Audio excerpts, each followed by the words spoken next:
देखिए, इस वीडियो में हम देखेंगे क्लास 10th का साइंस। पहले चैप्टर का नाम है रासायनिक अभिक्रियाएं एवं समीकरण। देखिए, रासायनिक अभिक्रियाओं को मुख्यतः 4 भागों में बांटा गया है। सबसे पहला नंबर है संयोजन अभिक्रिया। संयोजन अभिक्रिया, संयोजन का मतलब है जुड़ना। तो पहला अभिक्रिया है संयोजन अभिक्रिया। देखिए, इस अभिक्रिया में क्या होता है कि दो या दो से अधिक अभिकारक आपस में मिलकर एकल उत्पाद का निर्माण करते हैं, तो उसे संयोजन अभिक्रिया कहते हैं।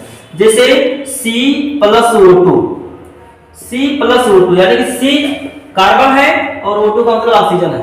कार्बन और ऑक्सीजन मिलकर दोनों कार्बन डाइऑक्साइड गैस का निर्माण करते हैं, इसे संयोजन अभिक्रिया कहते हैं। कार्बन और ऑक्सीजन मिलकर कार्बन डाइऑक्साइड गैस का निर्माण करते हैं, इसे संयोजन अभिक्रिया कहते हैं। संयोजन का मतलब है जुड़ना। ये तीर के पीछे जो लिखे रहते हैं इसे अभिकारक कहते हैं। ये सब अभिकारक हैं। और तीर के आगे जो लिखे रहते हैं इसको उत्पाद कहा जाता है। तो ये उत्पाद है।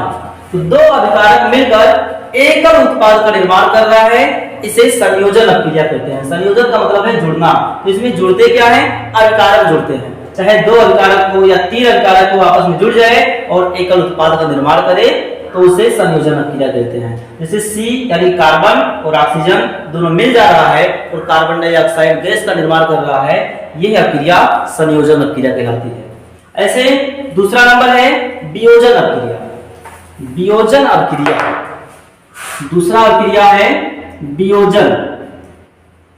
वियोजन अभिक्रिया, वियोजन का मतलब है टूटना। तो दूसरा अभिक्रिया है वियोजन अभिक्रिया। देखिए, वियोजन का मतलब है टूटना। जब अभिकारक एक हो और टूटकर छोटे छोटे उत्पाद का निर्माण करे, तो उसे वियोजन अभिक्रिया कहते हैं। जैसे CaCO3 कैल्शियम कार्बोनेट, CaCO3 को कैल्शियम कार्बोनेट कहा जाता है। ये इसका तापीय घटन, इसको जब गर्म करते हैं टूटता है तो दो भागों में बनता है। ये CaO जिसे कैल्शियम ऑक्साइड कहते हैं और CO2 कार्बन डाइऑक्साइड कहते हैं। तो ये देखिए, तीर के पीछे एक था यानी कि अभिकारक एक था और टूटकर दो बन गया। CO का मतलब है कैल्शियम ऑक्साइड इसे कहते हैं और ये है कार्बन डाइऑक्साइड।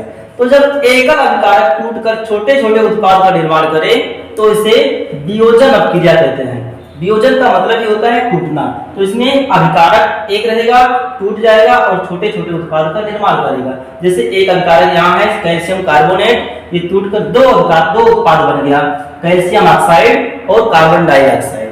तो इसे वियोजन अभिक्रिया कहते हैं। तीसरा नंबर है विस्थापन अभिक्रिया। विस्थापन अभिक्रिया, विस्थापन का मतलब है कि किसी चीज को हटाना, विस्थापित कर देना। जैसे Fe लोहे का संकेत है, लोहा या आयरन इसको कहते हैं। तो Fe प्लस CuSO2, यह है कॉपर सल्फेट।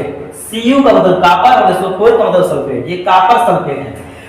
जब कॉपर सल्फेट की विलयन में लोहे की कील डाली जाती है तो विलयन का रंग हरा हो जाता है।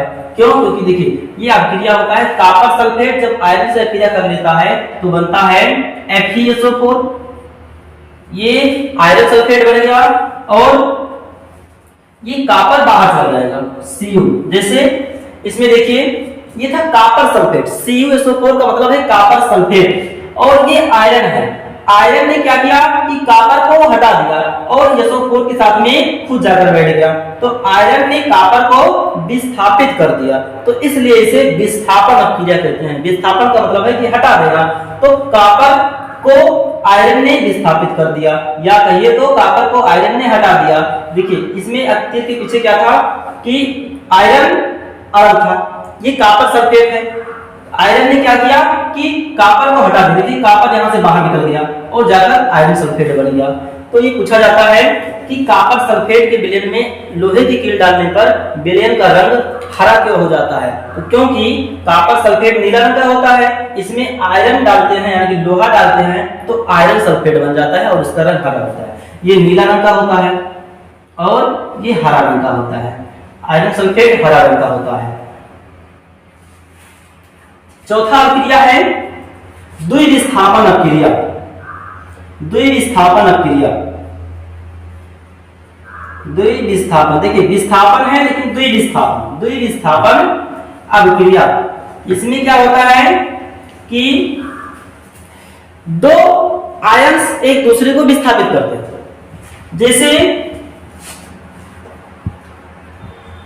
BaCl2 प्लस Na2SO4, देखिए यहां पर Cl2 यानी कि क्लोरीन के साथ में Ba है, BaCl2, और ये sodium sulphate Na2SO4 sodium sulphate, ये बेरियम क्लोराइड और सोडियम सल्फेट, ये आपस में अभिक्रिया करके, देखिए सल्फेट के साथ सोडियम था, लेकिन जब अभिक्रिया करके उत्पाद बनेगा तो सल्फेट के साथ में बेरियम आ जाएगा, तो बन जाएगा BaSO4, इसे कहते हैं बेरियम सल्फेट। तो BaSO4 बन गया, और साथ ही साथ यहाँ का NaCl से अभिक्रिया कर लेगा तो बन जाएगा NaCl, Na और Cl मिलकर NaCl बन जाएगा। तो अभिक्रिया को बैलेंस करने के लिए चूंकि 2 Na है, 2 Cl है, तो यहाँ पर 2 लिख देना पड़ा है। ये अभिक्रिया होती है, देखिए बेरियम को सोडियम ने हटा दिया और सोडियम को बेरियम ने हटा दिया, तो बेरियम के स्थान पर सोडियम आ जा रहा है और सोडियम के स्थान पर बेरियम आ जा रहा है, तो ये इसे कहते हैं द्विविस्थापन अभिक्रिया। द्विविस्थापन का मतलब है कि दो लोग एक दूसरे को विस्थापित कर रहे हैं, तो ये द्विविस्थापन अभिक्रिया है। तो अभिक्रिया मुख्यतः 4 प्रकार का, संयोजन अभिक्रिया, संयोजन का मतलब है जुड़ना, जैसे C+O2 मिलकर CO2 गैस का निर्माण करते हैं, ये संयोजन अभिक्रिया है। वियोजन अभिक्रिया, वियोजन का मतलब है टूटना, जैसे एकल अभिकारक हो और टूटकर 2 उत्पाद बन गया, तो ये वियोजन अभिक्रिया है। विस्थापन अभिक्रिया, विस्थापन का मतलब है कि अधिक क्रियाशील कम क्रियाशील तत्व को उसके लवण के वैलेंस से विस्थापित कर देता है। जैसे कापर सल्फेट है, कापर सल्फेट में कापर है, इस कापर को हटा दे रहा है आयरन, तो इसे कहते हैं विस्थापन अभिक्रिया। यहाँ पर द्विविस्थापन अभिक्रिया है क्योंकि 2 लोग एक दूसरे को हटा रहे हैं, बेरियम के स्थान पर सोडियम और सोडियम के स्थान पर बेरियम आ जा रहा है। तो यहाँ पर देखिए बेरियम क्लोराइड था, बेरियम क्लोराइड, लेकिन बन गया सोडियम क्लोराइड। यहाँ पर सोडियम सल्फेट था लेकिन उत्पाद में बना बेरियम सल्फेट, तो ये द्विविस्थापन अभिक्रिया है।